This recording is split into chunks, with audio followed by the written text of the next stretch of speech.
21 irrefutable laws not to be refuted, ladies and gentlemen. And one of the things, so many laws that I enjoyed. Law number 10, the law of connection. Leaders touch a heart before they ask for a hand. What's that mean to you, Dr. Johnston? You know, I think, again, it goes back to listening. You know, people want to know that their boss, people want to know that someone above them, one, notices them, but two, cares about them. And I think it's not that easy, but when your staff knows that you care about them, they're going to work hard for you. They're going to stand up for you. You know, how do you show your staff that you care for them, Dr. Johnston? In the course of business, how do you find time to let them know, hey, I care for you, the person? So I think it is exactly the way you explained earlier. Everybody's different.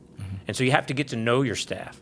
For some people, it's sending them a text and just saying, hey, what's going on? For some people, I know, you know, in my previous career, I might have had 3 full-time assistants and 9 graduate assistants that were covering sports and under me. And so I may go out to practice with them one day and not talk about sports medicine, not talk about what's going on, but talk about other things. Because I know they're from Wisconsin, or I know they're from Florida, I know they're from New York, or they went to South Florida, or they went to the University of Alabama, and talk about things that, wow, I can't believe he remembered that about me.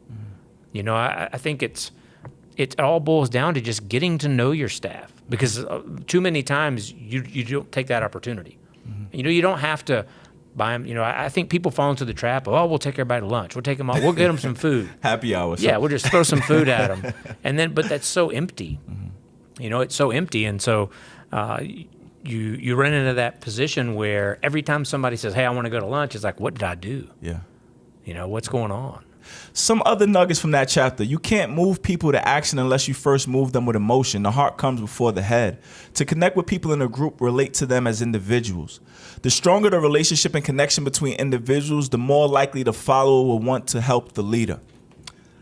I did a podcast recently with 2 young men I had coached. We were laughing and joking, and I asked them, like, what's it like to be coached by me? They said, man, it's tough love. It's tough love. But at some point, like when they go home at night and maybe I pissed them off that day and they're by themselves and they want to say, you know what, forget Coach Will.